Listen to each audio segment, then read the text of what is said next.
इस वक्त हम खड़े हैं हरियाणा के जिंद शहर में आशापाली स्पोर्ट्स मेमोरियल एकेडमी।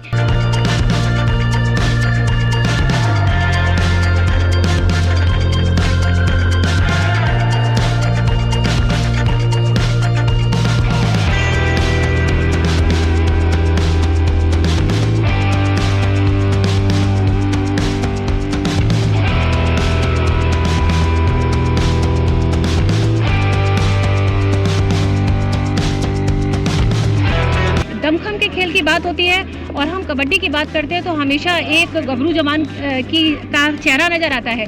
वो महिला जब कबड्डी होती है तो वो लोकप्रियता में कहाँ पे स्टैंड करती है?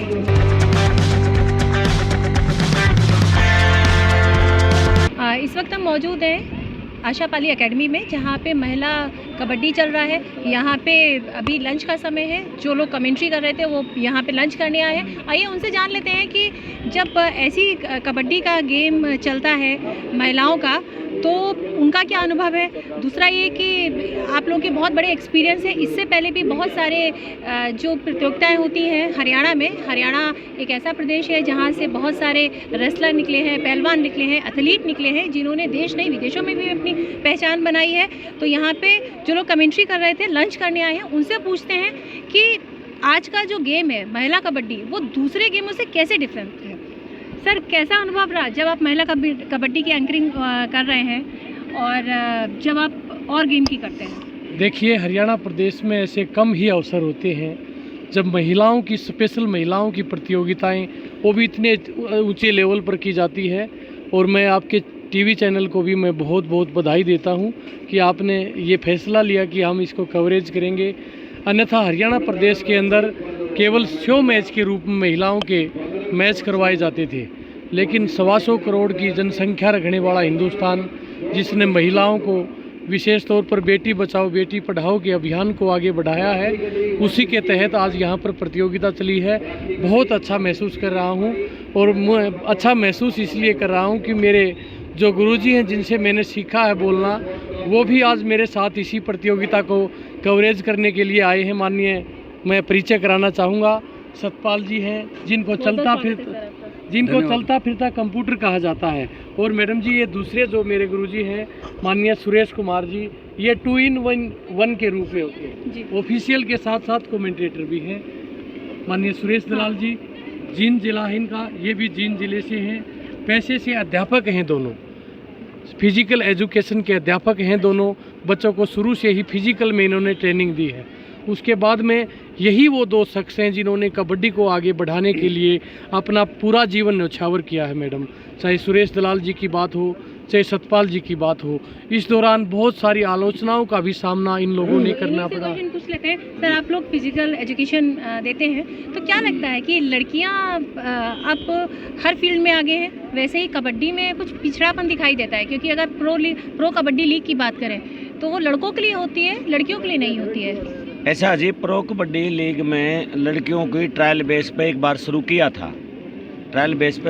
था, लेकिन पता नहीं क्या स्टार वालों को हुआ या फेडरेशन को कुछ हुआ, वो उनकी 1-2 बार ट्रायल 3 टीम एक बार रखी थी, 2 टीम एक बार रखी थी, उसके बाद फिर उन्होंने उसको छोड़ दिया। तो अब लगता है कि वो स्टार्ट होगी? बिल्कुल होगी। हिंदुस्तानी खेल है कबड्डी हिंदुस्तान में नहीं होगी तो कहाँ होगी। लेकिन उसके साथ साथ आप ये देखिए, महिलाओं का गेम आगे लाने के लिए दूसरी फेडरेशनें भी आगे आ रही हैं। अब महिलाओं के टूर्नामेंट कराओ, आप यहाँ भी देख रहे हैं कि महिलाओं का स्पेशल टूर्नामेंट है, 1,11,000 रुपये पहला इनाम। हाँ सर, ये भी है। हाँ, तो बहुत बड़ा इनाम है। दूसरा भी 71,000 है। खाना पीना रहने की अच्छी व्यवस्था, ये कम से कम 15-20 लाख का खर्च के टूर्नामेंट हो रहा है। पिछले साल भी इतना ही बड़ा टूर्नामेंट हुआ था।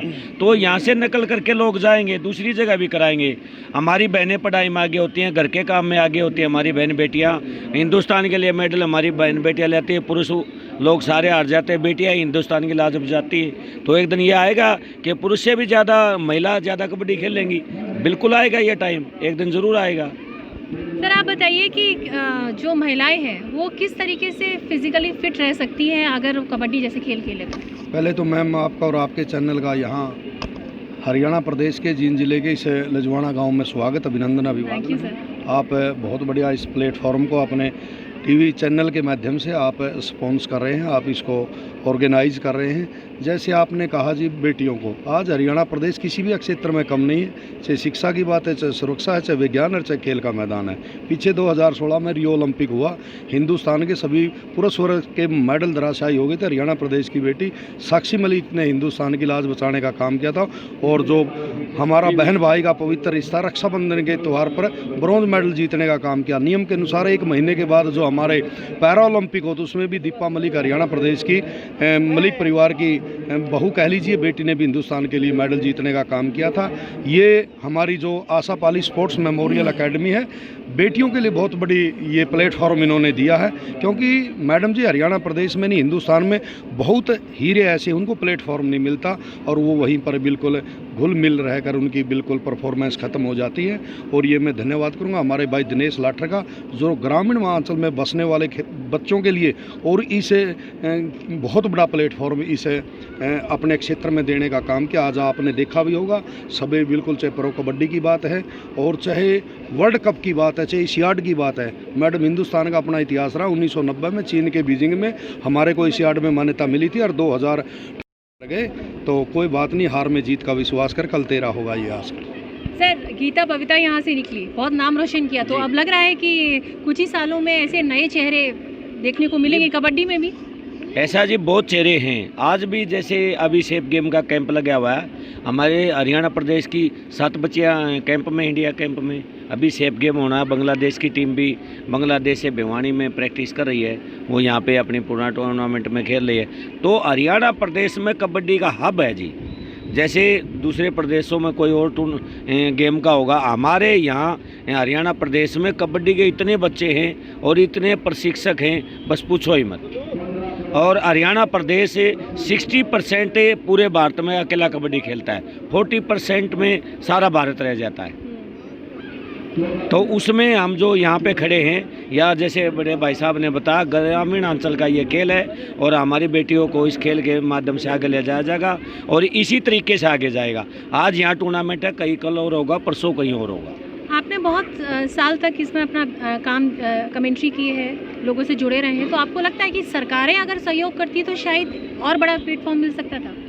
ऐसा जी, सरकारों ने सहायता की है, लेकिन वो नेशनल स्टाइल में के जो गेम अभी चला है, इनमें काफ़ी मतलब स्कोप हैं, नौकरी वगैरह के काफ़ी स्कोप है। लेकिन वहाँ तक पहुँचने के लिए बच्चा उस लेवल पर पहुँचना चाहिए, फिर अच्छा हो जाता है, फिर उसको नौकरी भी मिल जाती है। ठीक चीज़ है। यहाँ भी 2 महकमे की और टीम है, एसएसबी है, वो सभी बच्चे हरियाणा के हैं। एसएसबी जो टीम खेली है, 12 बच्चे हैं, 12 के बच्चा हरियाणा प्रदेश के। वो एसएसबी में तो कोई भी भर्ती हो सकता है। हमारी पुलिस के अलावा किसी डिपार्टमेंट में टीम नहीं है हरियाणा प्रदेश में। आप बिजली बोर्ड में रखो, आप बैंकों में रखो, आप रोडवेज में रखो, कितने डिपार्टमेंट हैं, हर डिपार्टमेंट में बढ़ सकती है, क्यों नहीं बढ़ सकती? जितनी ज़्यादा टीमें होंगी उतना ही ज़्यादा उधार होगा बच्चों का, उतनी सर्विस मिलेंगे, उतने सक्सेसफुल होंगे, उतने बच्चे आगे जाएंगे। और पुरुषों के साथ साथ महिलाओं को भी जोड़ना साथ में चाहिए, क्यों नहीं चाहिए? सर, जब महिलाओं के लिए कमेंट्री करते हैं और जब बॉयज़ के लिए कमेंट्री होती है, तो क्या अंतर लगता है कि शब्दों का चयन कैसे करते हैं, या आप देखते हैं कि क्राउड थोड़ा कम होता है गर्ल्स में, कुछ ऐसा अंतर नज़र आता है? देखिए, मेरे गुरुजी यहाँ पर हैं, इसके बारे में मैं 2 लाइनें इनकी मैंने चुरा रखी हैं, इनकी कमेंट्री से वो ज़रूर कहूँगा।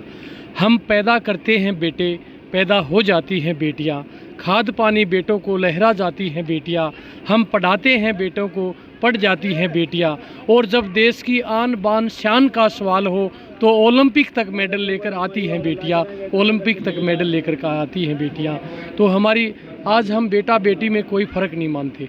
जब 125 करोड़ का हिंदुस्तान उस ओलंपिक की तरफ ताक रहा था, 17 दिन गुजर गए थे मैडम उस ओलंपिक को, हिंदुस्तान का कोई पदक तालिका में नाम नहीं था।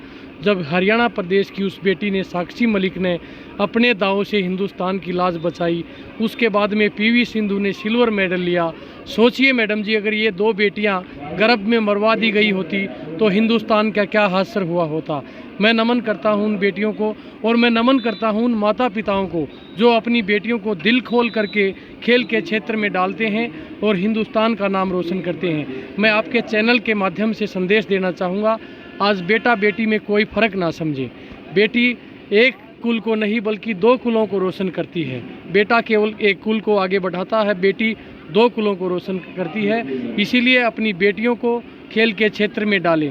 पहले कहा जाता था पढ़ोगे लिखोगे बनोगे नवाब, खेलोगे कूदोगे बनोगे खराब, लेकिन अब ये कहावत विपरीत हो चुकी है मैडम। अच्छा पढ़ने वाला नवाब बने या ना बने इसकी कोई गारंटी नहीं, लेकिन अच्छा खेलने वाला ज़रूर नवाब बन सकता है। मैं आपको बहुत बहुत शुभकामनाएं देता हूं। आप इसी प्रकार हमारे ग्रामीण अंचल के खेलों को कवरेज करें। आपको और आपके पूरे चैनल को हार्दिक शुभकामनाएं। बहुत बहुत नमस्कार। बहुत बहुत धन्यवाद सर। बस एक आखिरी क्वेश्चन, आपने बोला कि हरियाणा में कोई भेदभाव नहीं होता, आपको भी ज़मीनी स्तर पे लगता है कि हरियाणा सेक्स रेशो में अब आगे बढ़ रहा है, बराबरी की बात हो रही है, वो जो रूढ़वादी परंपरावादी सोच थी उसको पीछे छोड़ दिया है? हाँ बिल्कुल मैम, आपने सही क्वेश्चन पुट अप किया है। पहले हरियाणा प्रदेश की आज से 5 वर्ष पूर्व 874 लड़कियां थी 1000 लड़कों के पीछे, लेकिन आज हरियाणा में वो रेशो बढ़कर 920 1000 बेटों के पीछे हो गई है। आज कोई भेदभाव नहीं है, हर एक माता पिता अपने बेटों को आगे बढ़ाने की बिल्कुल कोशिश कर रहा है और नमन करता हूं। अंत में मैं आपके चैनल को फिर बधाई दूंगा। ना कुछ लो इन नन्ही कलियों को, इनको भी जग में आने दो और बनकर फूल खिलेंगे एक दिन, इनको भी जीवन पाने दो, इनको भी जीवन। Thank you sir. ये थे हमारे साथ इसी टीम के एक मेंबर्स जो अलग अलग तरीके से इस एकेडमी में अपना योगदान दे रहे हैं, कमेंट्री कर रहे थे, फिजिकल एजुकेशन देते हैं गर्ल्स को। तो बहुत खूबसूरत सी बात बताई कि पहली बात ये कि हरियाणा का सेक्स रेशो जो बहुत कम कहा जाता था वो लगातार बढ़ रहा है।